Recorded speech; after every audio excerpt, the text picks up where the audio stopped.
What is up, Cowboy Nation? Welcome to a little recap show of the Dallas Cowboys versus what the fucks. I'm Charlie Moffitt from BCU. Everybody watching, if anybody else is going to watch, y'all know who I am. I'm with Marcus from Bluff City Cowboys today. What do you think, Marcus? Appreciate you bringing me in. What do you think about this fucking game? Well, I didn't get a chance to watch the full second half, but I got to catch up on it a little bit while we were waiting to start the show. I mean, we can go good or bad. I mean, of course, everything good is defense, everything bad is offense. Yeah, we can break that. Yeah, we can break that shit down right down the middle. It's because there wasn't really nothing bad from the defense, and there wasn't really nothing good from the fucking offense. So when we go good or bad, it's going to be about one side of the ball. Pretty much, yeah. You're right. Fuck it, man. I like to talk about bad stuff. Let's go bad. Okay. Tammy Soltis. Yes, Tammy, I saw your message at the very end. We done went. She's from MCF. Oh, okay. I knew her name the other night, and right before we ended, I'm like, I know her name, and then we ended the show, and I saw she put up, "You know me from MCF." She's from Canada. Oh, well. So when we say about, we gotta go a boot. Gotcha. And before we say anything, we gotta go and end it with the Tammy, thank you for joining us. Yeah, thank you, Tammy. And we got Vic in the building. That's kind of what we're talking about too. Yeah, we was talking about that before we came on, and Mark said, "Paris told me shut the fuck up. Let's talk about it on air." All right, well, let's go bad first. I hope we don't run the few people we got off. James Gary joining. You know what a strange thing happened. The defense carried the team, and the Cowboys won. It's been like that for 2 weeks now, James. 2 weeks. The last 2 games, this defense has carried this team. And like I was telling Marcus, hell, maybe this is how it's going to be. Maybe they can carry us to where everybody wants to go, which is the Super Bowl. Maybe we'll be similar to the 2015 fucking Broncos, where Peyton Manning had a noodle arm by then and couldn't throw it downfield more than 20 yards, but they fucking defense dominated and offense did just enough to fucking not to fuck it up, and they won the whole thing. So I'm not looking for that. I'm not guaranteeing that, and I don't want that. But if it happened to happen, I don't give a shit. I'm wearing my Super Bowl fucking t-shirt, champs. I won't care fucking who did it or who fucking carried us. As long as you know what they say. Offense wins games, defense wins championships. So you never know. That could be the missing piece for the team. It could be. But the offense does have to do better. So starting on offense, I can go so many directions. Yeah, you start. I'm going to start sharing this real quick. Okay. Yeah. I guess we could start. We'll start offensive line and go back. All right. Okay, offensive line. One thing that stood out, and you pointed this out to me, we had that shit show rotation on the offensive line where we're rotating the guards in and out because you said both corners kind of rotated snaps a little bit. And then we had the injury / did somebody get kicked out of the game? Because I missed that in the second half. Lyle Collins got kicked out. Yeah. So we got the injury / getting kicked out of the game / rotations. And it was just a lot of musical chairs up front. And the offensive line played decent, but you can definitely tell like they don't have 100% faith in one player over another. And that's one of those things that's going to just continue to come back and bite us in the butt. Talking about that center position, how many bad snaps did you count, Charlie? I don't know. I didn't count it. I just knew there was a lot of them. I counted 7. And I'm not defending Dak on this. And I'm not going to defend Dak on this because here in a little while I'll go off on Dak too. Yeah. But that does fuck a quarterback up. It does. Because when you have to jump or go to the side or bend down, that one split second that's the difference between getting sacked, between getting pressure, between you seeing the fucking routes before you need to. You know what I'm saying? Yeah. I mean that one little mistake can cause a whole play to get closer fuck. You know, and plus the quarterback's going to rush because he knows he just lost a split second and he's going like, oh shit, I got to get this out. So exactly. Again, not defending Dak. I'm going to go off on Dak here in a little bit, but yeah.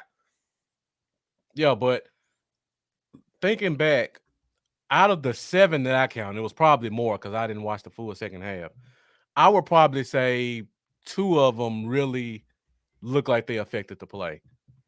The other Right. 5, they were muffed, and then you got the one where he tripped over Biotis's foot on the fumble, and luckily Zeke was there to fall on the ball. So offensive line has some work to do, but at the same time, Jonathan Allen has probably been one of the 5 best defensive tackles in the league this year. Cowboys fans don't give him a lot of recognition because 1, he's on the enemy team, and 2, we don't really watch other teams outside of Dallas unless we play them. Right. And Allen, I believe I had a football team blogger on the show with me on Wednesday, and he told me that Allen was ranked as the best 3rd and 4th down defensive tackle in the NFL based on PFF. So he's definitely doing a lot of stuff right. And then they still got the run pain. And I think you can kind of tell just from those 2 guys and their reactions after plays, they put it on their backs like, we know we don't have any help from the ends. Our linebackers are trash, even though one of them made a big play. It's on us inside, the 2 big fat guys, to kind of help take over this game. And they did a good job. But those muff fumbles are still inexcusable, or those bad snaps. Yeah. All right, thinking back offensive line. I expected our tackles to look better considering they were playing against 2 backups. I mean, that was a solid game.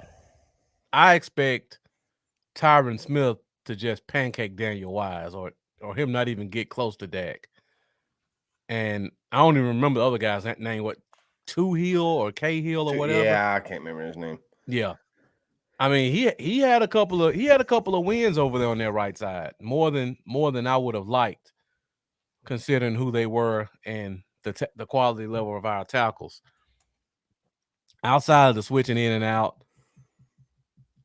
which I still don't get. I think the interior played fairly decent based on the type of guys they had, but yeah, offensive line as a whole still has to step it up, and they have to pick 5. No more of this musical chair stuff. We're getting to the playoffs. It's about to get cold. Teams need to have consistency on their line because you're going to be playing top level defensive talent. They got to pick 5, and this is the point right now where week 14, we got a month till the playoffs. You stick with 5, they get a month to figure it out, and you ride or die with them. Yeah, I think it was the first series I noticed Williams was in there. And I was like, oh, shit. I was like, did I not get the news? Because we didn't talk about this last night on the show. I thought, fuck, did we fuck up and not prep good enough? But then the next series, Mac was back in there. And I was like, okay, we're going to do this shit again. We're going to rotate motherfuckers in and out. Now, still didn't come in until Collins got hurt. And then he went out, and then I guess Collins came back. And then he had to go back in when Collins kind of did a little gut punch to the guy that fucking hit Dak. Did Tyron go out? Tyron went out with the injury. Ankle. Yeah, he went out with the ankle. He got his ankle rolled up on. Okay. So, but yeah, overall, offensive line wasn't great, but wasn't bad either. We gave up more pressures than I thought we would, considering, the level of ends. Yeah, what they was doing. But still not an excuse. I mean, they played better than they have been in the past 2-3 weeks. But my issue is, Jesus fucking Christ, I don't even know where to start. I'll start at wide receivers. They're not getting open. We can go to wide receivers next, definitely. Yeah. Yeah, they're just not getting open. Just that might have something to do with something else I'm pissed off about too. But the wide receivers just seem like they're getting clamped down a lot. And Dak's going back there and patting the ball like there's nothing there. Dak is having issues. He's overthrown some. Yes. And this is the thing about Dak. This is what Tavis Banks said last night, that Jerry Jones and Stevens told him not to run. I don't know if they had. I wouldn't put it past them. That I'm not saying that's not true. But at some point, they're going to have to back the fuck off that. Either Dak's going to have to just look at it and say, hey, you know what? You done pay me $75 million. I'm getting another 20-something million next year. 99 in 2 years. I don't give a shit. Y'all not going to fire me. Y'all not going to lay me off. you know. So I'm going to do what the fuck I want to do because there's too many plays this year that he's been able to run and he chooses not to. Chooses not to. Like, and I don't mean like little play. I mean like the whole motherfucking field is open, and he won't run. He either throws it away, throws a bad pass. Sometimes he'll even throw it and complete it. I'll give him that, or he just runs out of bounds, and you know. And I'm like, dude, I mean, or he'll decide too late, and the defense have a chance to catch up. Yeah, it's just like he's indecisive. It's like, and it is almost like either somebody's telling him not to run, or in his head he's trying not to run, and he's just got to let it fly. Right. The first 2-3 games this year, he didn't run a lot. Then he kind of got in that groove where he was starting to run, not a lot, not like his old dad, but running when he needed to run. And then since the Atlanta game, when he's up by 20 fucking points or whatever, however many he's up, and he lowered that fucking shoulder and ran into the end zone for that fucking last touchdown, from that point on, he hasn't ran. And I don't know if that's a him thing or if that's a fucking Moore and fucking McCarthy thing or Jerry Jones thing or all of the above. Yeah. But something's got to fucking change because that's part of our offense. That's part of what makes Dak good. You know, that he can scramble out, and if there's somebody's open, he's going to hit him. If there's not, he's just going to tuck it and go. Yeah. You know, and there's Tavis. Tavis back in the chat today. Yeah, my God. But yeah, so I don't know. But that has to change. There was too many plays today that he could have ran. And there was 2 of them, like you said, he waited, and he's like, all right, I'll run now. Well, fuck, it's too late to run now, dude. You're already getting fucking sacked or you're getting fucking tackled. You know, it's messy. And then more of all, it's fucking Moore. I'm upset with Moore. Dude, I counted 5. There might have been a 6th one. Wide receiver screens. Oh, my God. On motherfucking 3rd and long. First of all, I don't like fucking wide receiver screens. Never have, never will. I don't like any pass that's behind the line of scrimmage. All right, that's just me. Yeah. I people can argue, and that's fine. Everybody has their opinion on that. With that said, I don't see how anybody likes 5 fucking wide receiver screens on 3rd and long. Nobody can like that. That is fucking stupid. Then you had another 3rd and long where we try to run a screen to Zeke. Yep. And I just don't get it. It's like, why? The first one when they did, I'm like, all right, that was stupid, but that was their 15 scripted plays. That was a play that came up and blah, blah, blah. Right. But they kept doing it. And I'm like, what? I'm sitting there stuttering because I don't know what to say. I don't know why they're doing it. It's insanity. And if they're not fucking doing that, it's 3rd and 6, 3rd and 7. And we're passing the first option. The first read of Dak is a 2-3 yard pass. Comeback, right. And he's just fucking hitting it. You know, and you can blame Dak for that, but if that's his first read and that's what the play is set up for, and that play is open, he's going to throw it because take what the defense gives you. Yeah. You know, I would like him to say that's a fucking sucky play. We'll call it, but hey, whoever that first read, you ain't getting the fucking ball. Y'all get ready because I'm getting off that first read quick and I'm coming to y'all. You know, because that's just it was bad. It was almost like they was trying to use the pass game as an extension of the run game, and I get that, but not at that time. I mean, you know, it was bad, dude. The play calling is awful. I'm mad at Dak. Dak hasn't played well. His feet aren't right. He's fucking bumbling around with his feet. Fucking he's not setting his feet. You know, I don't know. There's so much wrong with it. But then you add on top of that more fucking route concepts or fucking simplistic fucking curls and hooks and hitches. Little 2-3 yard out routes, little digs, you know, 2 to 5 yards. It's just not very fucking creative. You know, and we keep fucking running the ball up the fucking gut. And I don't know why. It's like we are convinced at some point that is going to work. And I'm like, holy shit. And people, today was the one day you don't do it. Zeke's ain't feeling fucking great. You got a backup in there. Put CD in there. Both of their ends are gone. Yeah. It's like, Jesus, man. I don't know. It's like I said, I can sit here all day and talk about how bad the play calling is. I can fucking go back through play by play and remember every fucking bad play call. It's bad. Again, I'm not taking anything off Dak. He needs to fucking get his shit straight. And the receivers need to get their shit straight. You know, but I will give the receivers credit on this. They didn't look like there was only like 2 times that there was some confusion on what they were supposed to do. Cooper actually tapped his chest and said, that was my bad. I fucked that up. That's another thing is there was 2 times I've seen receivers in the same goddamn place within 5 yards of each other. Yep. Whether that's a receiver fucking up or whether that's just a play call, I don't know, but that needs to straighten up. The first interception, I went back and watched it. It was Lamb in the slot, Gallup outside of him. It looked like Lamb ran a comeback to hold the corner. Gallup was supposed to run a fake out and then hit the post, and that's what Dak was throwing it to. So he hit the out and then ran a comeback. So when he ran out, the corner was sitting right there where Dak was throwing the ball at. So you're 100% right on that. Guys were too close to each other on routes. Yeah, Especially that one. And like I said, I don't know if that's a receiver problem or if that's going back and looking at the play, that one was definitely a receiver problem. And you could tell Gallup was supposed to run that slant / post, and he ran a comeback and was literally this far from Lamb running the same comeback. Yep.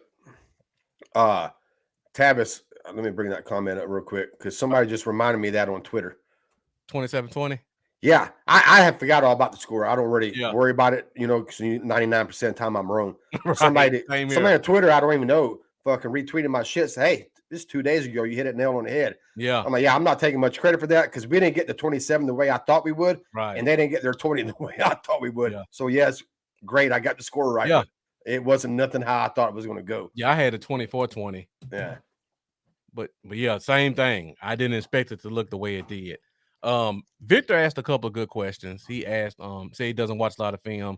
Do defenses spy on Dak? And is him pulling the ball down and running not a thing?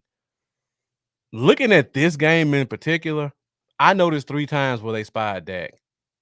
So I can't go back and watch every game and think about it. But I know for a fact this game, at least 3 times I saw them spy him. And, of course, he didn't run it. Yeah, I would think most teams do. Not every play. You can't do it every play. But I would think most teams do with the quarterback like him. I think you would put a little spy on him from here and I there. remember at least one of those was a 3rd and 4. It's nothing like fucking Michael Vick or fucking Lamar Jackson, how a team spy them. But, yeah, they'll spy. Yeah, there's a guy who doesn't go – he may go back 5 yards instead of 15. Yeah, especially on pass it downs to make sure that everything breaks down that he has Dak. Mm-hmm. Exactly. But, hell, they don't have to really worry about it because the fucker ain't going to run. That's true. And that's what I'm saying. That fucks that is like since he's been a rookie, that was part of his game. He's not, like I said, he's not Lamar Jackson. He doesn't do that. But he can run and he can pick up them 5, 6, 7 yards at a time. And every once in a while break a fucking long one. And this no read options this year. Fucking I was talking to Matt Owen about last night because I said I don't remember one called run play for Dak all year. And Matt Owen said the only called run plays he's had was sneaks. Yeah. That's fucked up. Not one read option. Not one called run for Dak. I think they're being way, way, way too cautious with this shit. Right. I mean, even if you look at Seattle runs a ton of read options. But if you really watch Seattle play, I think Russell Wilson may run it 1 out of every 12. Like it's an extremely high percentage where he's actually running on the read option. You got to keep it in the playbook. Back and forth, take it out. Back 4 or 5 years ago, when Marshawn Lynch was still playing there, I saw an interview with Russell Wilson, and he said that their read options are not for him to run. Mm-hmm. He goes, they're just a run and play out of the read option look. He goes, very seldom do they ever call a play where it's meant for him to get the ball, or even if it's a read option that he's actually reading and decided what to do. Right. He said most of the time it's a handoff to the running back, and he has no option to keep it. Yeah, it's just they're running a play out of the read option just to give the defense something to think about. Get that fucking defense in and maybe hold off a little bit before he crashes down. So yeah, but like you said, you got at least put it in there to hold the fucking defense up to make them think, oh shit, he might keep this, and they don't even do that. That it's just and you got at least run it once or twice just to let them know, hey fucker, we ain't just running this a run and play out of read option just to fake y'all out. We will run it from here and there. Mm-hmm. But but play calling is horrible. Yeah, Victor also asked about the high snaps. Victor, we talked about that to start the show. There's a lot of them. Charlie made the point that a little bit in Dak's defense, when you have a high snap, it takes the quarterback's eyes off the field, and that could have caused a couple of his mistakes, but still not giving Dak a pass on some bad throws. Yeah, that's why I said for sure. I'm not defending Dak. Just on them plays, it will cause the whole fucking play to be untimed from that point on. But there wasn't however many plays we had, 60, 70. There wasn't 60, 70 of them. So that doesn't account for every other fucked up play that we had. Like, you know, the I want to first say there was 7 or 8. 7 or 8. Right off the top of my head, I can count at least 7 or 8. I counted 7. Okay. That I saw. That sounds fair. Yeah. That's 7 too many. Definitely. Tavis said the pick 6 was on Dak. 100% agree. Yeah, that was on Dak. You can't blame nobody. I do understand what fucking numbnuts are saying in the booth. I like him. I don't know why I call him numbnuts, because I actually think he's good. Greg Olsen. He had that defender right in front of him, and I don't think he ever saw the linebacker. Right. Because he had that guy right in front of him jumping. So I don't think he ever saw the linebacker. But that's part of being quarterback. You got to see that shit, and you got to know. You got to know where they are before you fucking throw it. So that was 100% on him. 100% on him. Looking at that play, I would have thought the read was the linebacker. So if the linebacker goes deep, your job is to run it or ground it. And if he comes down, then you throw it to the tight end. I can't remember who it was on Twitter. Probably somebody important, non-important. But they did have a good point. Is that I do think Dak is in his own head. I think Dak don't know what to do. I think there are times he presses to get it downfield, but then he reversed the next series and won't throw it downfield when he should or could, and he just checks it down. It's like he does. It's like he's always doing the opposite of what he should. When he should check down, he's trying to fucking go downfield.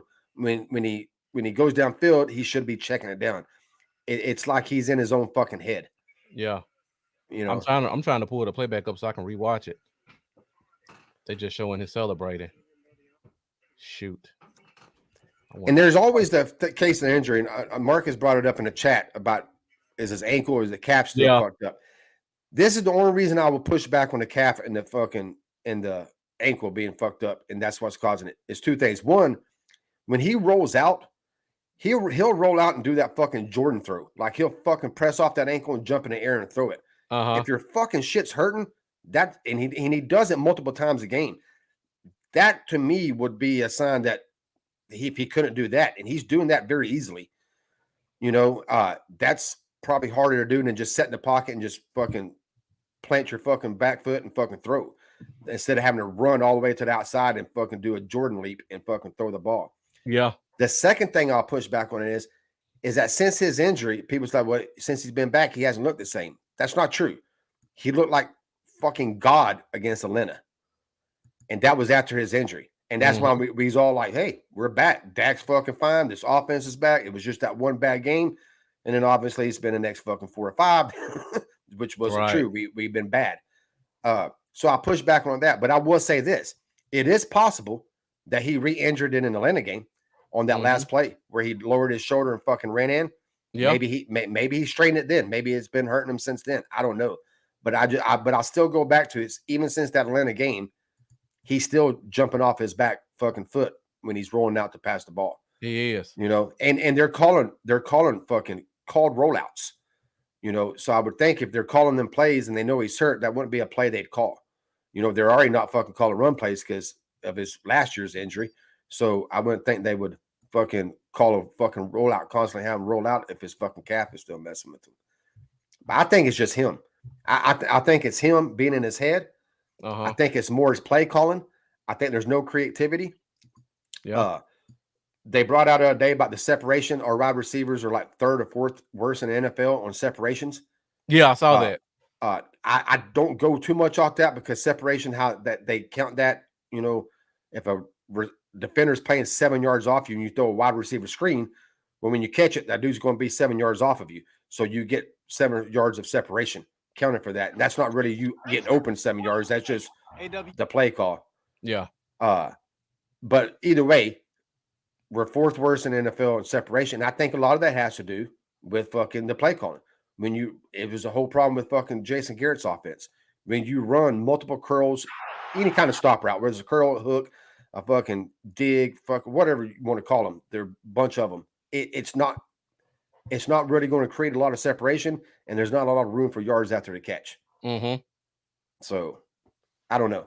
Hey, Charlie, I pulled the play up really quick. Let's take a look at it. Yeah, go ahead, bud. Yeah, let's hope we don't get kicked off for doing this. Don't give us a check mark. That's all they give us. All right, give me a second. How do I pull this down? Because this is my first time really going back and looking at it, so I want to see. Yeah, no, go ahead, man. Yeah, we probably should do this more often. To be honest with you. Yeah, we don't get kicked off. As long as we don't fucking get kicked off of YouTube. Right, I turned the audio off, so hopefully it doesn't get flagged. We got flagged for a lot of stuff, but we didn't get check marks. We just got flagged. So that's the end for the draft. Okay. Anything stand out to you on this? Where's the linebacker at? He's setting. Linebacker is right there. Right here.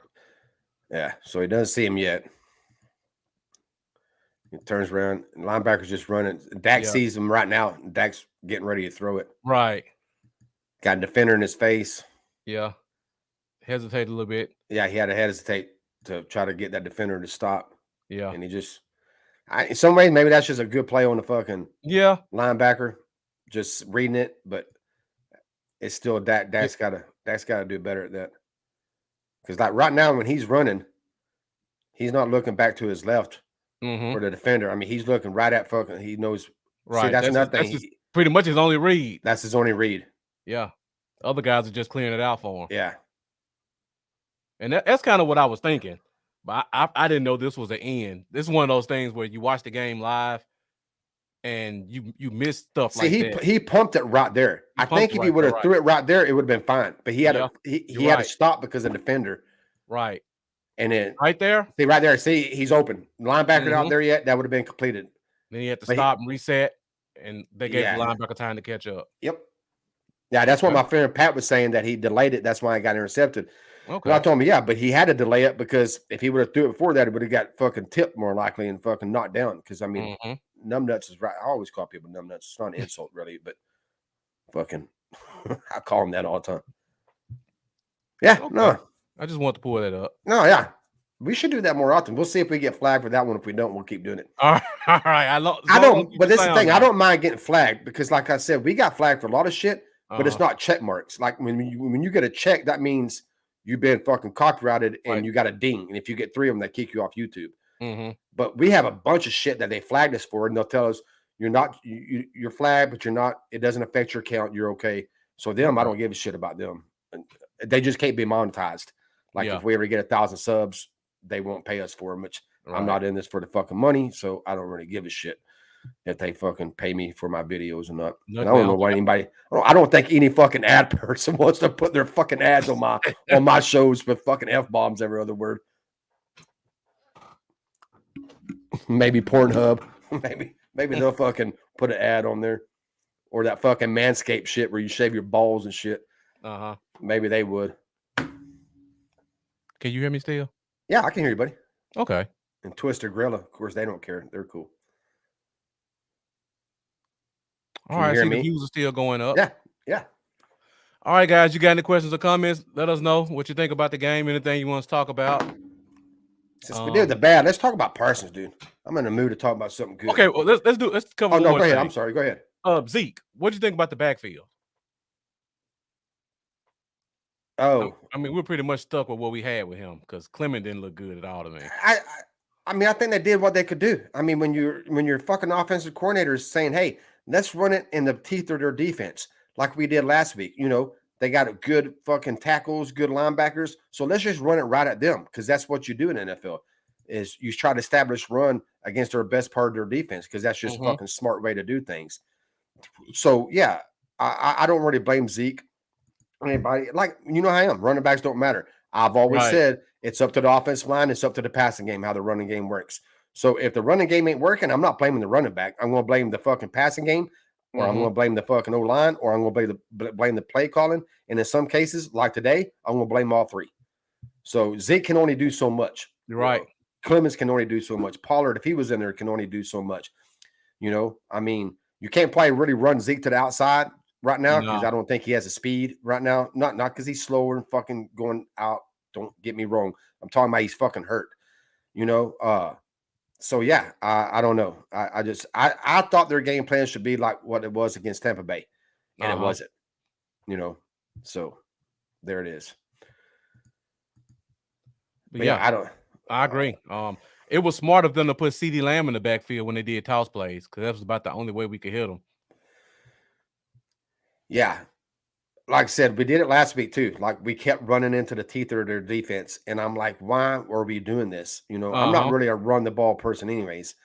But if we're going to fucking do it, at least be creative with it. At least use your fucking personnel the way that they're fit to do. And that's not running into the teeth of the defense. Not without a fully healthy Zeke. And even with the fully healthy Zeke, dude, it doesn't fucking matter. Right. If our offensive line ain't fucking blocking it or ain't doing a good enough job, or fucking passing game ain't working, they have no respect for it. It's not gonna. The run is dictated off everything else. I've always said that to people. It's not about what running back you have. It never is. It's about the offensive line, the play calling, and the fucking goddamn quarterback. That will make the run game going. Not Zeke, not fucking Henry, even as great as he is, and he's the closest thing to running backs matter. Even him, man, you got to have all that. All right, guys. Once again, let us know what you think in the comments. If you just joined us, just send us a comment to let us know that you're there. And Charlie, let's go on this defense. I see you kind of jumping around like you ready to talk about some good. Well, yeah, because I'm ready. I want to talk about something good now. Fucking offense, fucking goddamn sucked or not. Well, no, they did suck. They did was suck. bad. Yeah. I sometimes I try not to go overact and go over the top with my comments, but that there's really nothing else to say. Is they fucking was awful. I mean, they were. So we had a bunch of guys back. And Tammy makes another good point. Too many penalties this game also. That's definitely true. There's a lot of penalties on both sides, though. Yeah, and there was another thing too. That's another thing I didn't mention about the offense. There were some killer penalties. Leon Collins got the whole. It was a questionable hold, but very questionable. Yeah, but they're I've seen they call them like that all the time on the other team too. They even gave them a pass interference today that was not a fucking pass interference. Like it was worse than the Browns one that Brown got for holding it for. It looked like he was holding his arm down, but he wasn't. That's the same thing that this one happened. It appeared that he was holding his arm down, but he wasn't, and they gave it to us. But yeah, that penalties can kill you. And then Dak took a sack, that killed a drive. That was all on him. He had plenty of time to throw the ball. Yep. Or at least throw it away. Yeah, it's just it's little things like that. It's just it looks like we're playing in September. And that's what's weird is that September and October, dude, we fucking lit it the fuck up. And we went from that to this. At one time we can explain it by no coaches because of COVID. Cooper was out, Lamb was out, Smith was out, Collins was out, Steele was playing left tackle, blah, blah, blah. All them fucking excuses. No excuses today. 10 days of rest. You got every motherfucker back. And we go out and we look no different than we did when we had backups in there and we had no coaching staff. So that's where I tend to worry going forward. That's where I'm like, okay, after 6 weeks of this or 5 weeks of this, what the fuck is going on? Because can we fix it? Yes, because they're not hard things to fix. Right. But if we haven't fixed it in 5 weeks, I'm starting to wonder what makes me think we're going to be able to fix it in the next 4 weeks. Yeah. So I'm not pulling the fire alarm and freaking the fuck out, but I am a bit concerned. I mean, there's no reason for anybody. Everybody's saying, "Oh, don't worry about it. Take the win. It's a win. It's a win." Yes, a win is a win. We get the 9 wins, closer to closing out the division. But right now, that's even more reason why you should worry because we're going to make the playoffs, and we got to get better. We got to get better going into the fucking playoffs. And if we're living like this for the next 4 games, is anybody going to be confident about us winning in the playoffs? That's what I'm worried about. Like we got to get this shit straightened up. I'll take it back to 2007. That's how we did 2007. Looked great all year. And actually not even fucking November. But he's good in November. But we got to December. I think we was like 2-2. But then we scored like 6 points against the Eagles and lost. We barely beat the fucking Detroit Lions. Yeah. And everybody's like, oh, don't worry about it. And I'm like, yeah, I'm fucking worried about it because we're going into playoffs and we're starting to go this way, not up.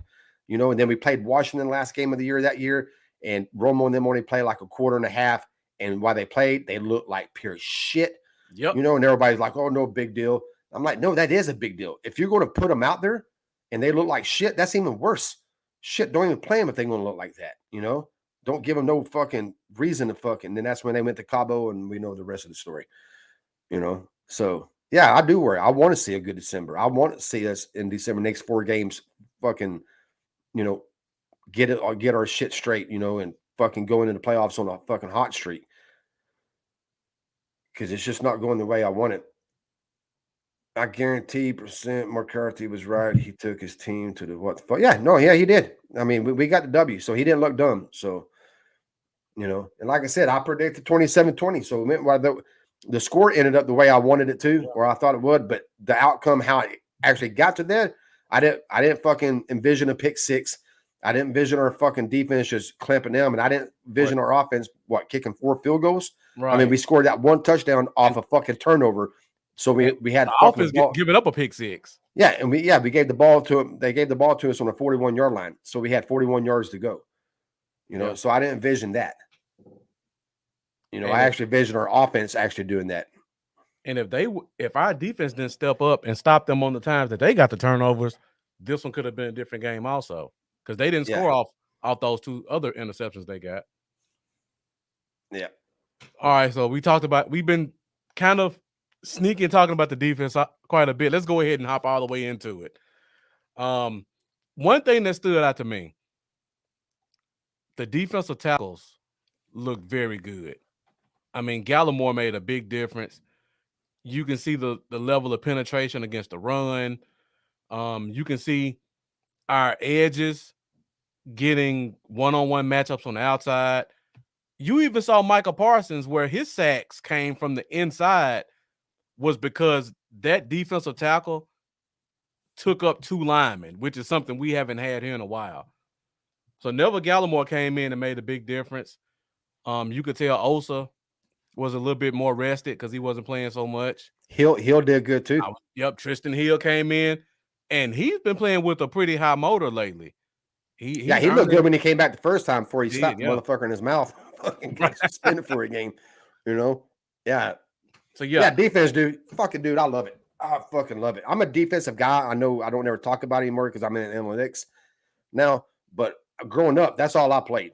Fucking so from time I was 8 to the time I was 17 playing in high school, I played defense. You know, that's the only thing I did, and I loved it. But yeah, this defense, dude, fucking, they went from me worrying about them a little bit, thinking, they got to get turnovers and shit like that. To me, I'm not even worried about them fuckers, dude. It's like, I mean, I'm not saying they can't have a bad game. I'm just saying that. And Parsons, dude, that dude, that man, like I said last week, I'm 48, so I fucking grew up with fucking LT and especially Derek Thomas. He reminds me of a combination of both of them. He has a little bit of both of them in him, and that's a high praise. And the thing is when we was talking about it in the chat, I've never done that. I'd make fun of people when they start comparing rookies to great players. I'm like, no, fuck that. Let's slow that down. But I can't. I can't back off of this one. That people can make fun of me now because that motherfucker just he's a beast, dude, and he's only going to get better. I mean, he hasn't even fucking. Somebody mentioned this the other day on Twitter. He hasn't got his man body yet. Yep. You know what I'm saying? I mean, he's still young. I mean, he still hasn't got that fucking extra 10 or 15 pounds of man body yet. You know, and he didn't play football all fucking last year, and he hasn't even played that. I mean, this is where he should be hitting his wall at, and he's getting 2 sacks in a game. Shit, he's fucking getting better as the season goes on. You know, and I know people are pissed about where he's at in Vegas odds. I talked about this last night because he's not up there in the Vegas odds, but I'll try to tell people Vegas odds don't mean nothing really. That's Vegas trying to save their ass. I mean, Vegas ain't going to put great odds on him if they don't think he's going to get it. And there's a chance that considering only one rookie ever has won it, they would be kind of dumb to put him at great odds because they'd lose their ass. You know, so but the better he gets, you know, the better odds that he'll get. And like I said last night, if he keeps up what he's doing, he did it today. he'll fucking by the end of the season he'll be right there in the top 2 or 3 of defensive players of the year. Oh yeah, definitely. And also you got to go and take a look at what's the Cleveland Browns defensive end, because he's having a monster year that nobody's talking about. Garrett. Yeah. I think he has like 16 and a half sacks if I'm not mistaken. Yeah. What does Parsons have now? 12 and a half? What did he get today? 2, some shit like that. Yeah, they're just not getting the TV recognition, and they're not that good. Let's see. He has 15 sacks as of right now. Myles Garrett does? Myles Garrett, yeah. And to me, that's probably the guy that's kind of leading the charge. So Parsons is right there with him though. I was trying to find the sack where Armstrong picked it up. I can't find it. Oh, that was a good one. It was. I was trying to find it so I could see exactly how he played it. I got the first one. Oh, Tampa Bay's winning 24-3. Buffalo just tried to fake punt and didn't get it. That's awful. They're about to get their ass whipped. Now that's a team nobody talks about. Buffalo, ultimate underperformer. Okay, I found it now. Turn it off before they hit us with the flag. Let me put this play up. Forever runway fashion line. Well, he's a linebacker, but as of right now, he's just a defensive weapon, especially when you got all of our people back. And I hate to say this, but D-Law getting hurt may have been the biggest blessing we could have gotten, because there may have been a chance we weren't able to see him getting 50+% of the edge snaps to know that this is the kind of guy we had, because he wasn't getting these the first 2 weeks. Right. Not until we played against the Chargers and Gregory went out in practice. Let me pull this play up real quick. It won't let me go back to the beginning to see where he started off at. But based off of that look, I wonder if that was off of a stunt. This was the first well, this was the second one, the one that led to the fumble. So who is that inside? Is that Gallimore next to him to the right? Yep. Okay, so I'm assuming that's Armstrong on the other side, outside. And more than likely, I would probably guess at the beginning of this play, Parsons was standing up, kind of reading the gaps, and then picked that one. But I don't remember for sure. We'll just play it out. Just killed the guard. Like, that guard didn't have a chance. And you can look at this. This is like no pass rush move. This is literally, I'm going to outrun you, and then I'm going to push you out of the way and go get the quarterback, just like you talked about. This is just natural talent. No move whatsoever. He never slowed down. Never slowed down. That was a great play. And just a walk-in touchdown. Yeah, there's Gallimore. Now, that's one thing I'm looking forward to going into the season. These third down defensive line groupings that they can do, because they can go 1,000 different ways and generate pressure, because Gregory wasn't even on the field on that play. And look at the level of penetration they got right there. Yep. Also wasn't even on the field. So, yeah, that's a great play. Looks like could have got hands to the face or face mask right there too, yeah. He's just natural. Hey, did you think that was a fumble when you saw it firsthand? Or did you think it was borderline? I thought it was borderline. Uh-huh. When I first saw it, yes. But when they showed the replay, it was clearly a fumble. Yeah. But yes, no. When they first showed it, I thought, that's going to come back. But I was glad at that time. I was glad they didn't blow the whistle. Like, let it play out, and if y'all wrong, y'all can always correct it. But yeah, no, it was for sure a fumble. Now on this one, he was standing up at linebacker and just picked the lane. Just beat the running back inside and just throw him down.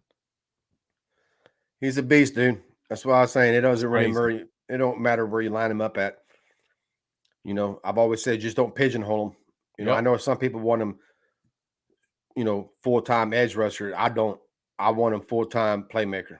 Just keep them. And fuck, he's getting better at coverage too. He is. You know what I'm saying? I mean, that was my one ding on him coming out. I was like, I don't. Plus, he was off the ball linebacker, but we discussed that. But yeah, no, it was. Yeah, his coverage is getting better too. I mean, he's running with fucking wide receivers down the field and shit. It's not like he ain't got the speed to. Fuck, he runs a 4.3. That's the truth. I mean, it ain't like he can't keep up with wide receivers step for step. And Gregory had a great game too. He wasn't on the field on either one of those plays, but he just constantly kept making plays. Well, yeah, he had that fucking pick too. That fucking where he tipped it and fucking tipped it to himself. And well, like I said, our defense, man, I love our defense. They the last two games, man, they just, and I don't think they're going to do nothing but get better as the season goes on. Right. And that's what I was thinking earlier. Just think about this, dude. If our defense can stay what they're doing now, and or even better, improve, and our offense can just wake the fuck up and get back to how they were when we was 6-1, there's not a team out there that can beat us. Yeah. Not one. There's not a team out there that can beat us. If our offense can even get back to 85% of what they was the first 7 weeks, there's not a team out there that can beat us. Yeah. But right now our offense is around 35% of what that was. It's fucking bad. And the most frustrating part is there are spurts in the game where you see like this is what we need for 2 or 3 full drives. Yep. Because that 2-minute drive was like bam, bam, bam, nonstop. They didn't have an answer for it. Gallup 3 times, Coop 2 times, Lamb once, back to Coop. Yep, Greg Olsen said it during the broadcast on one of our drives. He said, now this is what we expect out of the Cowboys offense. This looks more like it did early in the season, and it did. Yeah. And there will be spurts. There will be where there's a whole quarter, where there's, you know, a series a quarter, 2 series a quarter. You know, you'll see it, but then it just goes away and it just disappears, and it looks like shit. Yeah. It just nothing works. I don't know. Like I said, I mean, we talked about it at the beginning. I can tell you what's all wrong with it, but I don't know why, and I'm not so sure what's going to fix it. You know, I think if more calls plays better, I think that helps a lot. I think that helps receivers. I think it helps them get open. I think it helps Dak. You know, but then Dak's got to make better throws. At times, he's not making good throws. Our offensive line run blocking does not look good. Pass protection probably looked better this game than it has in a couple of weeks, but still, with that defensive front, with the edge rushers they had or didn't have, I expected it to look better than that. Dak did step up in the pocket a couple more times than he did in the past. I'll give him credit for that, because normally he would just veer straight to the left or spin right into a end that's coming at him. So he did step up a little bit more, but it wasn't as consistent as it should have been. No, not at all. Not even close. If he would just run, get 3 yards, and slide, that would completely change the dynamic of the offense. He doesn't have to get first downs. If he could just make them manageable second and thirds and make the defense account for his legs a little bit more than he does, instead of scrambling to the left and then trying to throw a Hail Mary, it will make a big change in the way defenses play us. All right, so we talked about Parsons. Did the other linebacker stand out to you at all? LVE, yeah. I thought he played a pretty good game for the snaps he got. I mean, he didn't play a lot, but when he was out there, I was impressed.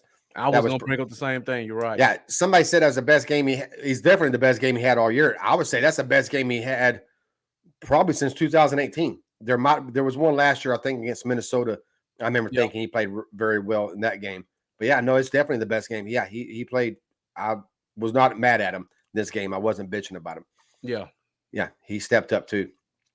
It was a solid matchup. Cowboys coach Mike McCarthy on La'el Collins throwing a punch. LC did exactly what you're supposed to do there.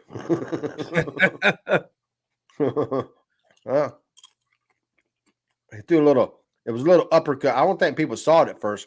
It was just like a little uppercut to his fucking rib cage.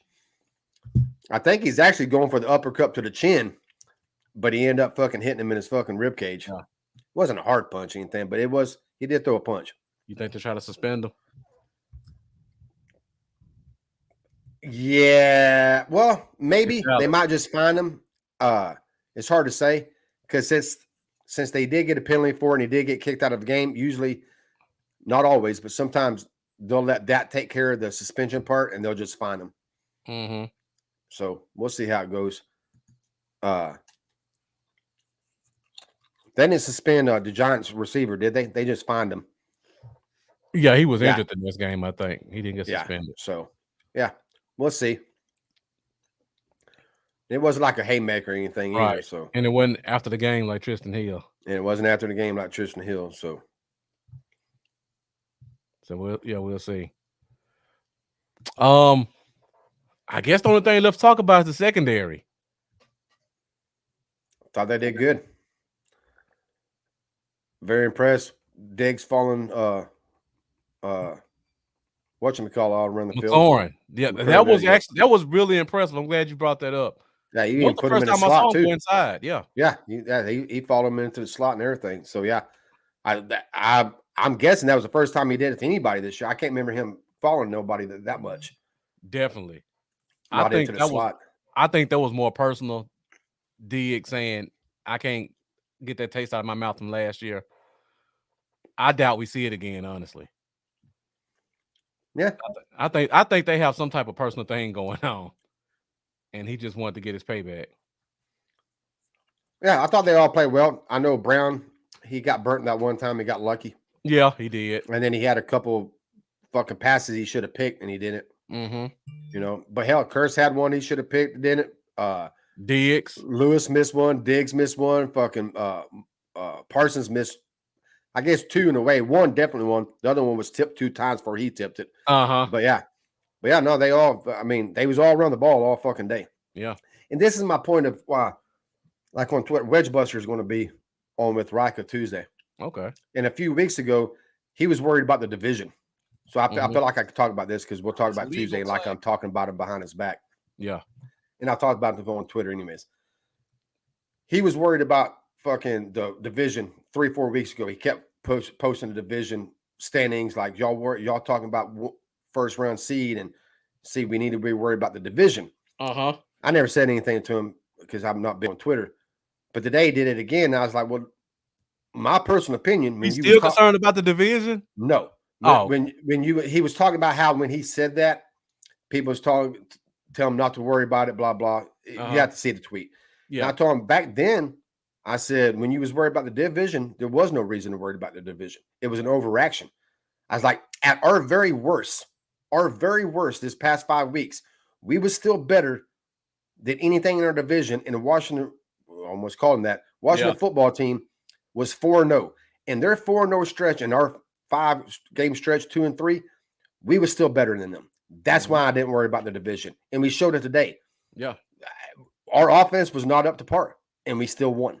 Yeah. That's why I never worried about the division. It was like it never was a worry of mine. That's why I'm worried about the 1 seed, 2 seed to move up there because the division, to me, quote unquote, is a lock that I never worried about it. It just, to me, it was overreaction for anybody to freaking out because we was on a little bad stretch and they was on a good stretch. Because when I watched Washington, I was not impressed. You know, the Tampa Bay game, somewhat impressed, but at the same time, Tampa Bay was in kind of a funk at that time too. So it was just kind of one of them games. The rest of the time, I look at them and I'm like, yeah, they don't impress me. We can beat them. We can beat them even with us playing like we are now. And we did. You know, and if our offense played like they can, they'll fucking mop them. That it won't even be a match. It would score in the 40s, and I don't even know sure they'll even get above 10. Yeah, we took away Heineke's playmaking ability, and that's what killed him. That's what's been getting him out of these wins. He's been catching people under the radar, and getting 2 or 3 timely first downs here and there to keep drives moving. And yeah. But yeah, no, I wasn't ever worried about it. Now, fast forward to now, I'm still not worried about it. But what he's worried about, and I agree with him, is moving forward. I want to see this offense clean their shit up. Yeah. Because I want to see a playoff ready team. And right now, this fucking team offensively is not fucking playoff ready. You're right. Not at all. So that's what I want to see now. Because like I said, I think if I'm correct on this, we win next week and Washington loses to the Eagles, the division's locked. We won the division. Mm-hmm. If they don't beat them, then we just have to beat Giants. Then next week we have to come back and beat Washington again at home, and the division is locked. So to me, the division it's sewn up. I'm not even worried about that. Now I'm just worried about the 1 seed and Tampa Bay kicking the holy fuck out of Buffalo. Totally fucking ruins that, because that's not happening now unless Tampa Bay can fuck up and lose a game down the stretch, one of their last 4, and which is always possible. But do they play New Orleans again? I believe they do. That's about the only chance then. I'll look it up real quick. I know they play Indy. I know they play the Falcons. Here it is right here. Okay. They play oh shit. Oh, there it is.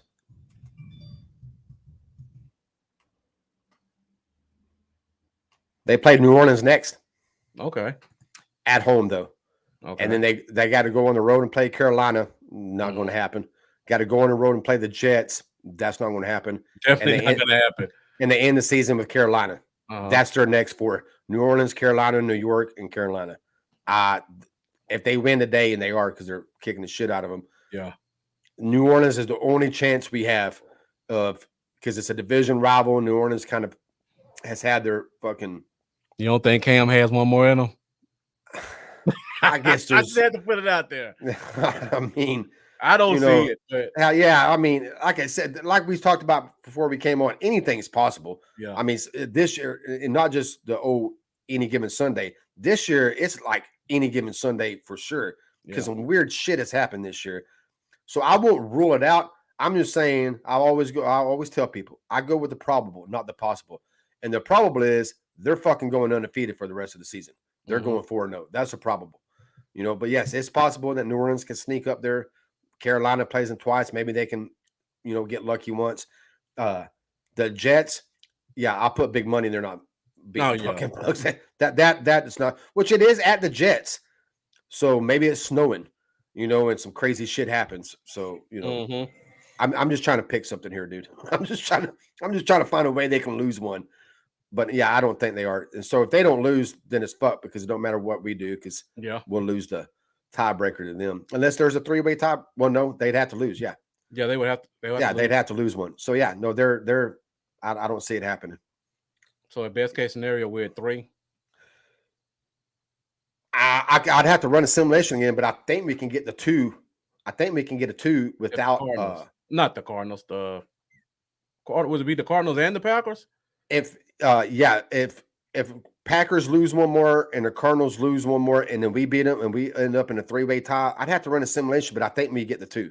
I think in the 3-way tie we get the 2, and I want the 2 more than I want the 3 or the 4. Because like I've said, because the playoffs are so tight right now, and the teams are so even. If we get the 2, that means fucking we'll get the football team again, or Minnesota, maybe the Eagles. Yeah, let's just say we get the 3 or 4. We get Green Bay, or we get fucking the Cardinals. I don't really give a shit which one we get. But say we get Green Bay and we beat them, and Arizona gets Tampa Bay that next week. Arizona can beat Tampa Bay, and if they do, we get the NFC Championship in our house. That's why I want the 2 seed. I want as high as you can get. Most years you just kind of, if you get the 4 seed and you don't really play for the 3rd seed. Back when there was 2 buys. But this year, I'll take that 2nd seed. Yeah, because I'm looking at the list too, just looking at the teams who are vying for 7.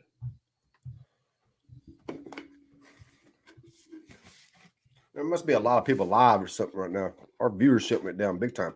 Probably so. A lot of people going live. I mean, once you hit an hour on a day like today's, that's when pretty much everybody starts to go live. Yeah, Law Nation's live. Okay. But yeah, looking at this, pretty much every team vying for the 7th seed is a team we've beaten already, except Seattle. So yeah, that too would be extremely important because we'd be probably getting a team we've already beaten. It's crazy to see that Atlanta's still vying for the 7th seed. Dude, that's what I've been saying for 2 weeks now, man. This fucking December is going to be fucking great. Right. And the playoffs are going to be, go look at the fucking AFC side, dude. Oh, it's ridiculous. That shit is fucking wild about how all the teams are so fucking even. Yeah, every playoff, the top 3 playoff teams, all 9-4. Yeah. And that's about to change. And then 5, 6, and 7 are all 7-5. Like right now, how it stands right now before any seedings go in today, before any wins go in, you have the New England with the 1 seed. That first week of the playoffs will be Buffalo at Tennessee. Who you going to pick? Who won? I mean, you know what I'm saying? It was a coin flip then. Yeah. Tennessee won off a 4th and 1 debacle. Yeah. I mean, some bullshit, but I mean, that's how close it is. Right. You know, Cincinnati and Kansas City would play.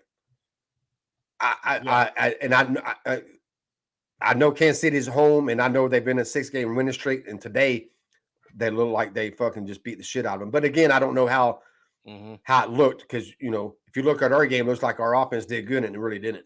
Exactly. So without watching the game, then you got San Diego and Baltimore playing the first round.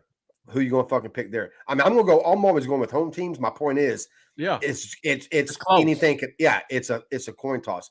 Yeah.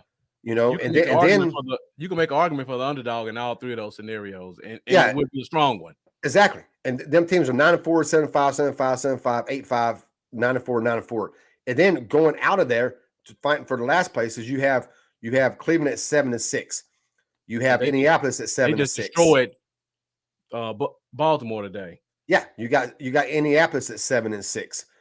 You got even fucking Miami still at 6-7. That's not totally out of it. Denver's at 6-6. Vegas, I think they're done, but they're at 6-7. But I'm pretty sure they're done. Yeah. So I mean, there's a lot of shit going on, and then like I said, on the other side, you got 9-4, 9-3, 10-2, and 9-3, and then fighting for fucking the wild card spots. You got 6-7, 6-7, 6-6, 6-6, 6-7, 6-7, 6-7. I mean, they're all fighting for a 1 playoff spot because I'm pretty sure the Rams are going to get that 5th. I mean that 6th seed, you know, or 5th seed. At worst, yeah. So you have 2. Yeah, you have 2 wild card spots, and them 2 wild card spots. You got the 6-7 Minnesota Vikings, the 6-7 Atlanta Falcons, the 6-7 New Orleans Saints, the 6-6 San Francisco 49ers, the 6-7 Washington Redskins. Now there we go again. Washington football team, 6-7 Philadelphia Eagles, and fuck, dude, you even got the 5-8 fucking Seattle Seahawks that are still fucking hanging on. That can always do something. So yeah, like I said, it's going to be lots of good football, lots of good matchups, lots of what ifs, and in that first round of playoffs, dude, it's going to be fucking sweet. You know, right now we end up with the Rams. Yep. I'd prefer not to end up with the Rams, to be honest. I would too, home or away. Yeah, I don't really want the Rams, but you know, if we get the Rams, we get the Rams. But that's not only reason I don't want the Rams is just because their offense is so high, and I know our defense is playing great. They just can fucking score. You know, I mean, at any time they can just light it the fuck up and put 40 on the board, and that I don't want to fuck with that in the first round. And they especially if our offense is playing like it is now. Yeah, if our offense is playing like it is now, I don't want to fucking face nobody. That's true. I want every fucking starting quarterback to get hurt going into playoffs. You know, because it's not going to be fun going to playoffs and fucking with our offense looking the way they are right now. You know, I see the views are starting to go back up a little bit. Yeah, they fluctuate a lot. Yeah, we were up to 10 at one point. Yeah, no, hell, we got up to 12, and I was like, oh yeah, we got up to 12, and then as I was talking, the views started dropping. I'm like, well, fuck, maybe I need to shut up. Yeah, and let Bluff talk more. So the only thing we haven't talked about, that safety position. How do you think the safeties did today? It was Curse. Yeah, I thought he played well. I was just about to say it was good to see Curse able to play a little bit farther from the line of scrimmage since we had all our guys, and he made a couple of good plays, getting his hands on the ball or 2 good plays, getting in the passing lanes. Yeah, KZ still worries me sometimes. It's like he gets there late. Mm-hmm. And Hooker does too. Yeah, both of them do. Yeah. It looked like the same guy. Honestly, I can't tell them apart when they're on the field. Yeah, they both of them concern me. Not overly concerned, because like I said, you always got to have a weak spot. You can't have, you know what I'm saying? So yeah, not every team going into playoffs is going to have an all-pro at every position. I mean, they all have to deal with that one guy like, fuck, So it might be one of our safeties, that we just have to overcome. Yep. But consider how our defense played today. I mean, I can't really bitch about him. I mean, if I'm going to actually nitpick and try to find shit, yeah, KZ and Hooker, they worry me a little bit. Sometimes they get over top late, and sometimes I think our cornerbacks feel like they got safety help, and then they realize, holy shit, there is no help back there. What the fuck is going on? And trying to catch up and shit. So, but yeah, overall, that's all I could say about the defense badly, because them fuckers are just dominant. They played a great game, yeah. Like I said, I can't think of one person that played a bad game. No, I can't either. Not one. Usually there's LV, and his limited amount of snaps. Neil, I thought he played well. Nothing over the top great, but no complaints. Mm-hmm. Now if I go back and watch it, I might be able to find things. Because when you're watching it live and they're just fucking kicking the shit out of everybody, right? The every play, you're like, oh, everybody's doing good. I probably could nitpick and go back and find something, but overall, when you do what you did to an offense today, I'm not going to complain too much about him. Yeah, and that's one of those things that I'm glad you pointed that out, because like if you go back and watch a game, you may see Neil gave up 3 catches, and for the fans, they're like, oh, he played off. We need to get rid of him. Nobody's perfect. If he gave up 3 catches and none of those catches were impact catches, that's fine. Now, if he gave up a 40-yard catch or a couple of touchdowns, then that's when you say, okay, he had a bad game. We need to reconsider. But guys are going to give up stuff. I mean, look at Diggs today. Fucking Diggs gave up a touchdown. He got out high pointed. He never gets high. I mean, that's why I try to explain to everybody. It dates back to fucking Brandon Carr. It's like, y'all fucking, it's like the fans. When a fucking player has a bad game or a bad year, that's it. That's who the fuck they are. It ain't going to change. They suck. And it ain't going to change. It happened to fucking Carr. He got fucking rolled like a drum against Megatron in 2012 or whenever it was, 13. Yep. He got fucking just steamrolled. From that point on, Brandon Carr fucking sucked. Nobody ever gave him any more respect. He'd get one pass completed against him, and everybody like, God, fuck, you gotta cut him. I gave this example on the show one time, probably a couple times. Green Bay game, fucking 2014 playoffs. I'm in a fucking bar at Hooters, fucking full of fucking Cowboy fans. Brandon Carr gave up his first pass of the game, was a 10-yard fucking out route, and that whole fucking restaurant lost their shit. And first quarter, mind you, no score on the phone, 0-0. Everybody, fuck, God, cut that motherfucker. He sucks. And I'm like, this is the problem with our fan base. Like, y'all have never forgiven him for that Megatron game. Like, he is a solid corner. He is not great, just solid. He's there every game. He's not going to do anything over impressive, but he's not going to fucking let you get beat either. He's not just going to get beat like a drum. Against Megatron beat a lot of people like drums. Exactly. And that was a lot of that was on how we called the defense that day. But yeah, it's like that. Anthony Brown had a bad 2017 year. He never recovered from it. Still's not recovered from it. Yeah. With the fans, he's not. Fucking Jeff Heath, 2013, he got thrown in there. He wasn't supposed to play that year. He got thrown in there because we had injuries at the yin yang, and he sucked. I mean, he was horrible his rookie year. I mean, bad.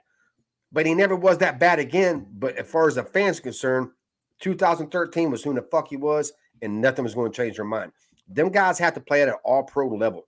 They have to come out and do all-pro shit for the fans to forgive them. And that's just not – it's just not going to happen that way. That's a good point. Let me ask you this question, since you brought that up. Why is it that people are forgiving Terrence Steele? Is it because they hate Connor Williams that much? because Terrence Steele had one of the worst tackle seasons I've probably ever seen an NFL player have last year. Yeah, he did. And now people are saying he's so good, we can move Lyle Collins to guard and just roll with him. Oh no, I never thought about that. That stumps me because typically that guy never recovers. Right, Typically, that was an awful year. Yeah, it was bad by any metrics. The only thing I can think of is that he was a rookie, and the whole team sucked. Okay, and Dak wasn't there. New coach, COVID, and maybe they just was like maybe the people was more willing to watch that year away. That he kind of got thrown in there and wasn't supposed to get thrown in there. But yeah, I don't know because fucking Jeff Heath, he was a rookie too, and he wasn't supposed to play, and they never forgave him for his 2013 season. So I don't know. Yeah, maybe it's an offense compared to defense thing, but I say that fucking Doug Free, he never got anybody's respect either, and he was a solid right tackle. Wasn't great.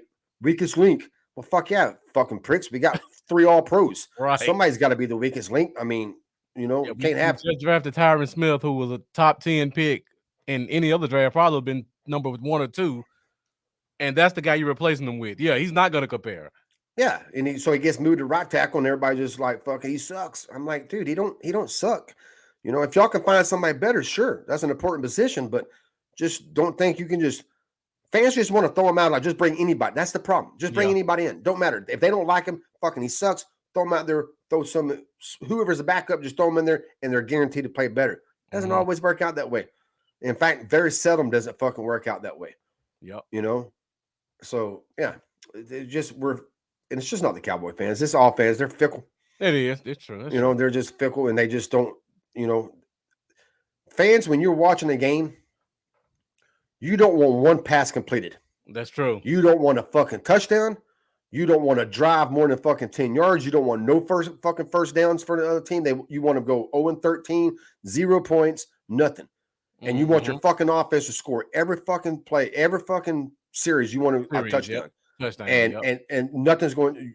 No third downs. No third downs. First down. Yeah, first and 10. Why didn't you get a fucking first down? I mean, that's just how we want it. Yeah. And we got to understand. I mean, if you really think about it, you get like 10, like say you get 10 series, 10 plays, 10 drives, and you score 30 fucking points, and you're leading the NFL in points. That means you only fucking score like 4 or 5 of your fucking possessions, only half your possessions you scored on. That means the other 4 or 5 you're fucking punting. So I mean, it just, like we can go in halftime 14-10, and people are pissed because they're like, wow, we left so many points on the board. Dude, we're about to score 28 points if we do this in the second half, and we're going to hold the other team to 20. That's a pretty fucking good day to score 28 points on your offense and your defense holds them 20. That's a solid day.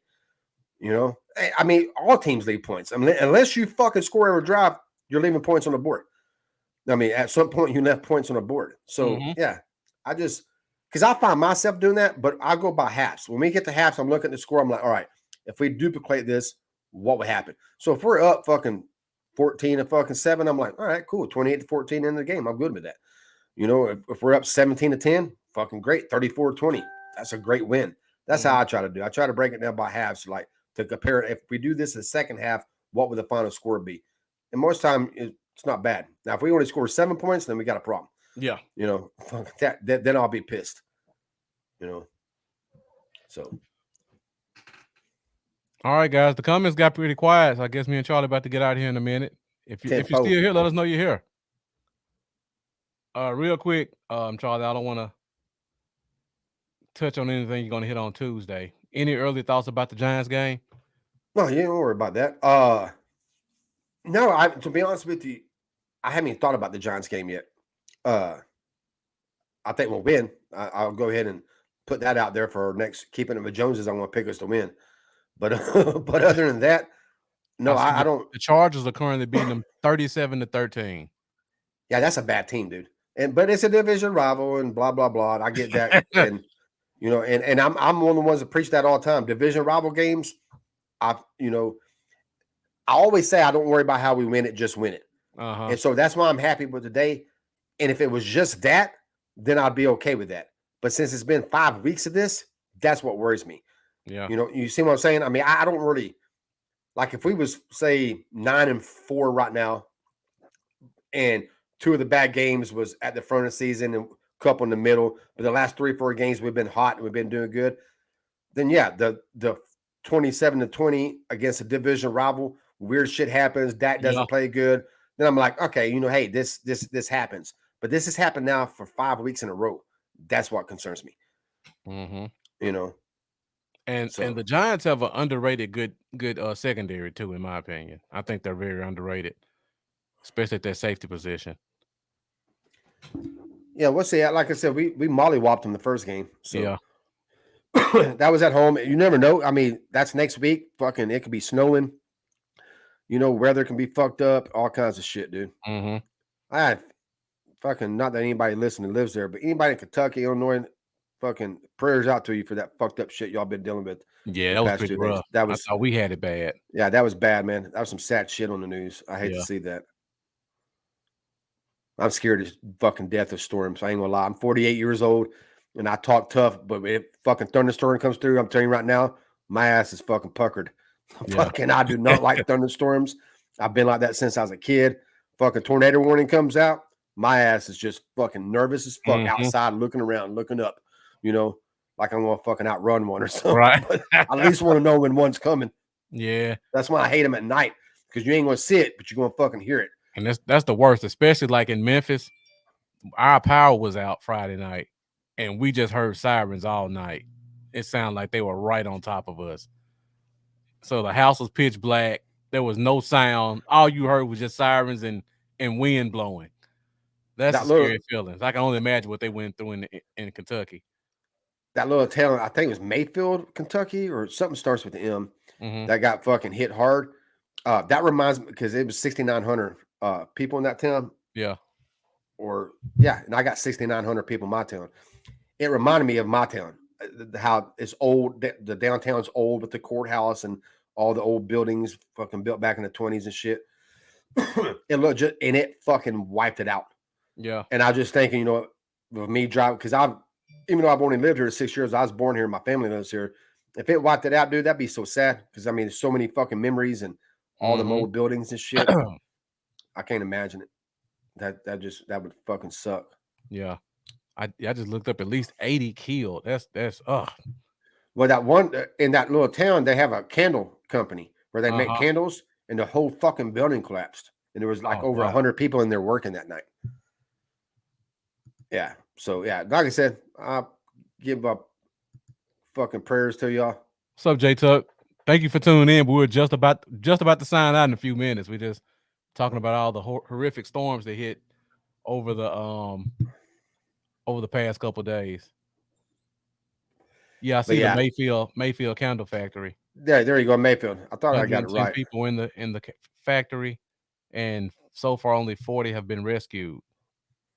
Yep, that's what I said. Like I said, prayers to y'all, man. I don't know if anybody even live in that area. You got family, man, but like I said, that was some fucked up shit. We didn't get that much here. We got some wind, blew some branches down in my yard and shit. Other than that, no tornadoes, anything like that. A bunch of rain for about 30 minutes. Cold as a motherfucker now, though. I love it. Yeah, it is. Always good for a fat boy. That's the truth. Get the bundle up and hide it. Yeah, but the Amazon building somewhere collapsed too and shit. There's just a bunch of shit, man. It's like, I think I read 26 tornadoes broke out in like 5 different states. So prayers to them. Hope everybody's okay and they get through this. This is when people usually come together and do good things to each other. Yeah. And then about a month later, they start motherfucking each other again. Kind of how we all do. I ain't gonna lie, I've done it. All right, Charlie. Oh, one more thing before we go. Let's talk about this. Special teams. How did you like Diggs and Lamb handling all the punt return duties and CD and Cedric Wilson not getting a single touch? He got a touch. He fucking goddamn ran around. Goddamn lost 15 fucking yards. That's right. I forgot. So yes, I want Diggs and fucking Lamb to fucking get the punt returns. I'm a punt return. I've been pro Lamb at punt returner since this shit started. Yeah. I don't worry about less than 2 punt returns a game and him getting hurt. He got a concussion, and we need to get a concussion when he's playing fucking wide receiver. Wide receiver is 10 times more. Wide receiver is the most dangerous position as far as concussions go. on the football field. So he's already playing that. So I'm not worried about his punt returns. And plus he moves around so much, it's going to be hard to get a clean hit on him anyways. But yes, I don't want Wilson back there. Wilson's like muffed a couple punts this year, almost muffed a couple more punts. Then he ran around, fucking lost 10 to 15 yards. So yeah, I have no problem with fucking Diggs or fucking I prefer Lamb to do it, but if they want Diggs to do it, I'm okay. This is my thing about this. We all preach as fans, we want our best 11 out there. Mm-hmm. All I fucking heard for the past month of people arguing our best 5 offensive linemen. Okay? Then why the fuck do we not want our best 11 out there on special teams? Mm-hmm. Okay? And what else do we bitch about for fucking past 10 years? Our special team sucks. So our special team sucks. We want our best 11 everywhere else on the football field except special teams. Can't put our best 11 out there for that. But we want our special teams to still be good. Yep. But we want them to be good without our best 11. Put your best 11 out there and fucking run with it.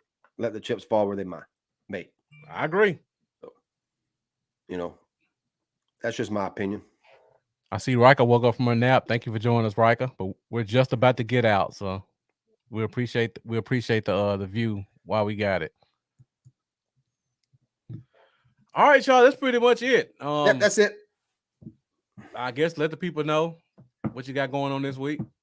Rika Moves the Chain Show on Tuesday. We'll have Wedge Buster from Twitter on with us. That's it. That's the only fucking thing. I work 2 jobs and take care of my fucking dogs. That's about all I'll do. Yeah, Wednesday on the Cowboys Zone. Lambo has told me he may be coming back this week, but we'll see. Man, he's been fucking telling you that for a month now, dude. He has been. Every time we do this, every Saturday, you catch me on Wednesday on Cowboys Zone. Lambo said he's going to come back this week, maybe. I couldn't even get a Cowboys video on me last week. I'm going to go video clip that shit and put a fucking thing together. Put a montage. And put it on Twitter. And tag Lambo, and it's like, hey, dude, when you coming back? A 2-month montage of every week I'm saying Lambo's coming back next week. Yeah. So hopefully we'll get a Cowboy Dale appearance at least this week. He told me we could at least get that since it's a rivalry game. So hopefully guys tune in 8:30 Cowboy Zone. I don't know if I'll get Justin again. Justin Pennick, great Cowboy blogger, #1 Giants blog in the country, Talking Giants. Just blew up this year, so he's extremely busy. So I got him one time. I don't know if I get him again. I don't follow any other fans. Like I'm that's not who I am. I don't debate other fan bases. It's silly to me. And I don't want to hear other stupid shit either. But I do. You had Coolio on the other night. I will give him fucking a plug. Follow that dude and fucking watch it and listen to his podcast. And if anytime he's on with Bluff, check him out. He's probably not probably, out of all the content creators opposite other fan bases, he's the best to me there is. I mean, he's logical. He's not overtaught with his fucking opinions. He can admit where they're fucking bad at and where we're better at. He picked his team to win, but that's fucking, hey man, he's a fan, so that's not a bad thing. Right. And it's not like they didn't have a chance. But yeah, follow him. He's on fucking Twitter. He's a good follow. I followed him the other day, so I was pretty impressed with him. We have to get him on with us on Saturday. Yeah, definitely. And one thing I like about him, when he does his podcast, I don't know how he finds the time. Well, he works for PFF, so he gets access to everything and he watches everything. He does a breakdown of every game. So he'll give you like 2 to 3 minutes of every game, and then he'll give you about 20 of his team. So that guy really follows the league and knows his stuff.